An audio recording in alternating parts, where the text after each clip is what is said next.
Hello, hello. Super excited to be here. It's been awesome hearing so much about cloud security and automation and just getting women together to talk about this stuff. Really excited. This is my first day of security. Really stoked to be here with Bridge Crew. We are sponsors. If you haven't stopped by our booth yet, please do. We're doing some raffle, and we have some awesome conversation over there. Would love to say hello. My name is Peyton O'Neill. I've been sort of at the intersection of AppSec and software testing and cloud security and DevOps for the last many years. And today I'm going to be talking about a topic that I talk about, read about, and think about and write about a lot. Sometimes it is a bit overused. It's definitely, I think, in the buzzword status at this point, the shift left movement in cloud security specifically. But I'm really going to talk about, what that means in practice, how you might go about building an actual cloud security, shift left, IaC security governance program, step by step. Oh, in all the excitement, I didn't. Here we go. Cool. So first, we're going to talk about what we're talking about. We're going to talk about why this should be a priority, who is involved in this discussion, who's sitting at the table, when in your processes you should think about embedding infrastructure as code policies, where you should enforce those security and compliance bits of feedback, what tools, what processes, and then end with some practical advice on how to start thinking about actually building and implementing this strategy. So let's get started. What are we talking about? Shift left security, DevSecOps, codified security. All of these things do get thrown around a lot. And broadly speaking, this is really about leveraging automation and infrastructure policies to more efficiently and more proactively secure public cloud infrastructure. It's about governance. We're going to use the term policy as code a lot. When we talk about policies and we talk about policy as code, we're talking about rules or guardrails that define how infrastructure should be built, whether it's to be compliant with industry benchmarks or just up to par practices. These are policies like, your S3 buckets should be encrypted. So security use cases could be more practical or cost-saving things. So this is really what we're talking about. And ideally, we're talking about doing all of this earlier, as early as possible in the development lifecycle, in build time, in your pull requests, in your CI/CD. And at the heart of this discussion is infrastructure as code.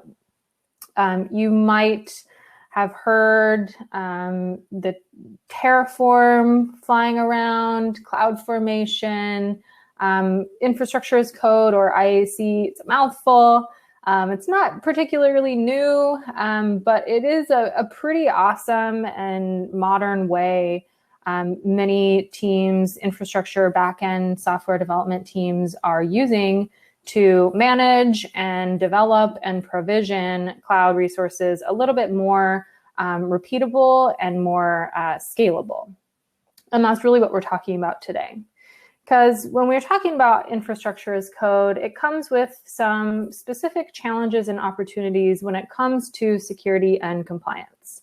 On the one hand, as is true with adopting any new technology, it introduces another layer of complexity that can convolute already complex infrastructure, complex team structures, communication, collaboration, and that can lead to things slipping between the cracks.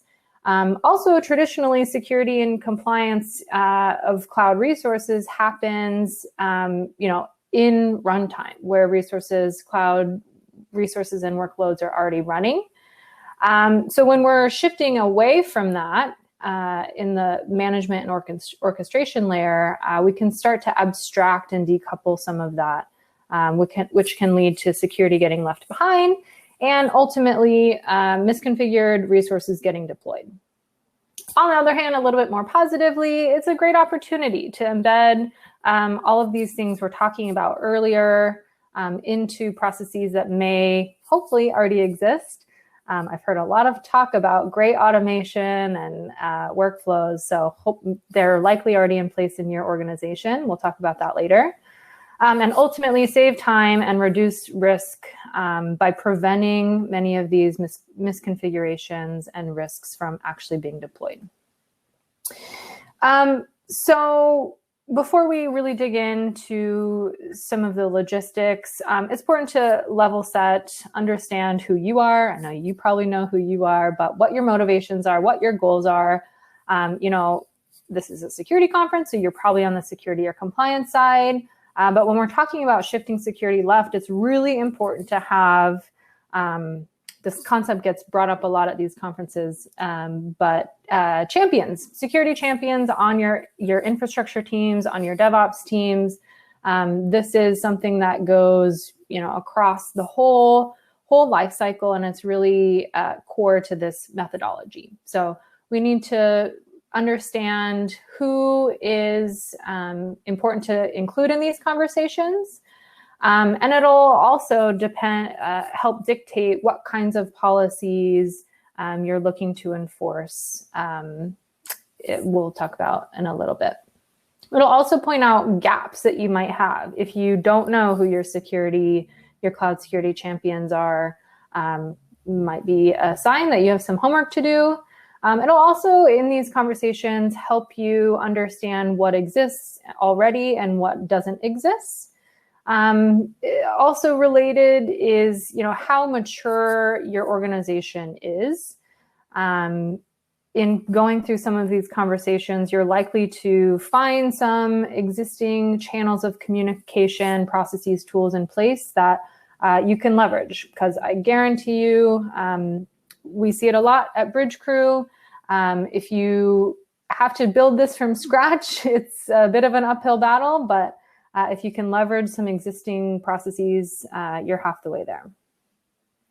So let's start with, when should you enforce infrastructure policies? Generally, in the shift left movement, we're talking about build time. We're talking about pre-deploy, in code configuration. We're talking about Terraform, CloudFormation, Azure Resource Manager, etc.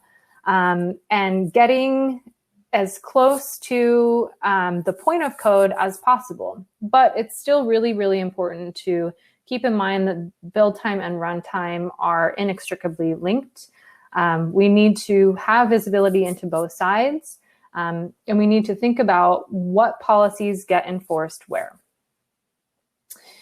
Which leads us to an important distinction we have to talk about with infrastructure as code. It's unique in that it's a great technology that has all of these opportunities to embed security earlier. It's codified. It's more binary. It's a more machine readable format, but it's also abstracted. So the further away from your runtime resources you get, the least representative that resource block is of reality.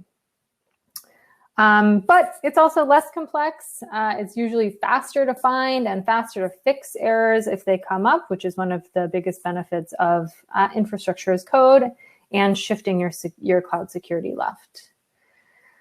Which leads us to the sort of more holistic, more practical places you might be looking to embed policies.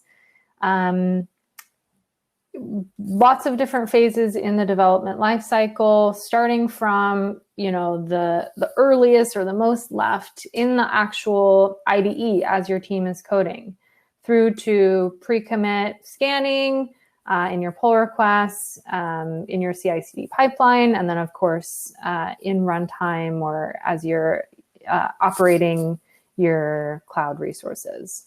So when we're talking about getting your team, getting your different teams bought into the idea of embedding, enforcing, and abiding by these infrastructure policies or rules, we need to think about individual contributors and also systems. So showing your team an IDE extension or giving them a pre-commit scanner is a great way to get that individual buy-in. But for the sake of this conversation, I'm really going to talk more about the pull request phase and a CI/CD integration. At those levels, you really have more of that systemic control, more of the organization-wide visibility. That's really indicative of a true IaC program. So those are also the two main approaches, and depending on your infrastructure and what processes you already have in place, you might go one of two ways. But start with asking questions like, what triggers your CI builds? How many CI/CD pipelines do you have in use? What kinds of QA efforts are running already? Do some run less or more frequently than others? Are there certain naming conventions that you need to abide by? All of these things are really important to start thinking about when you're embedding new processes and practices into existing tool chains. The CI/CD, just from our own experience at Bridgecrew, the CI/CD approach, if you already have a pretty centralized infrastructure operational environment, it's often faster and easier to start here. But of course, you don't want to start blocking people's builds, failing builds. Nobody's going to like that. So have the right conversations first. But embedding in the pull request is oftentimes a great way to leverage some controls that you're probably already sitting on. GitHub, GitLab, Bitbucket, they all offer some degree of code review and authorization controls that you might be able to use to have control over what gets changed and where, and some fine-grain access controls into how feedback gets fed back to your teams and what can and can't block code from progressing throughout the process. Again, these are all sort of open-ended questions here that can help you guide yourself and your team in figuring out the best place to embed policies to ultimately save the most time, be the most productive, and reduce the most risk ultimately. We're getting pretty close here, so I want to just end with a couple of final thoughts. First of all, there's no one-size-fits-all strategy for cloud security, and certainly not for what we're talking about today. And it's really just important that you think about who the stakeholders are. You're always having, thorough conversations up front and working closely across domains to make all of this consumable and make sure everybody is on the same page. And start experimenting. Maybe start with those security champions. Start locally. There's lots of great open source tools out there. I have to give a plug to our open source scanner, Chekhov. I can drop a link in the stage room for it. If you haven't checked it out, you should. Out of the box, hundreds of policies that you can run locally and also in your CI/CD pipeline. But great to just start experimenting with what policies are relevant, what aren't relevant, and then start testing, start putting SLAs in place so that you can track what feedback is being surfaced and how that feedback is getting actioned. Because ultimately, embedding these policies is only going to be useful if you're really taking action on the feedback that it surfaces. Then once you start scaling, you can start experimenting with custom policies, so writing and defining your own desired outcomes for your cloud security or compliance goals, and then ultimately start governing and really tightening some of these controls. We obviously think at Bridgecrew this is the future, that having really strategic and strong IaC in general strategies and IaC security strategies is going to be crucial to building and scaling secure infrastructure. And that's just going to come with regulations, rules that are well educated throughout your organization to really impact change. So I know that was really quick. I thank everyone for joining. And of course, the Day of Security organizers. This has been a great event. Kelly, Lisa, thanks so much. And if you have questions, hop on over to the Bridge Crew booth. Thanks so much.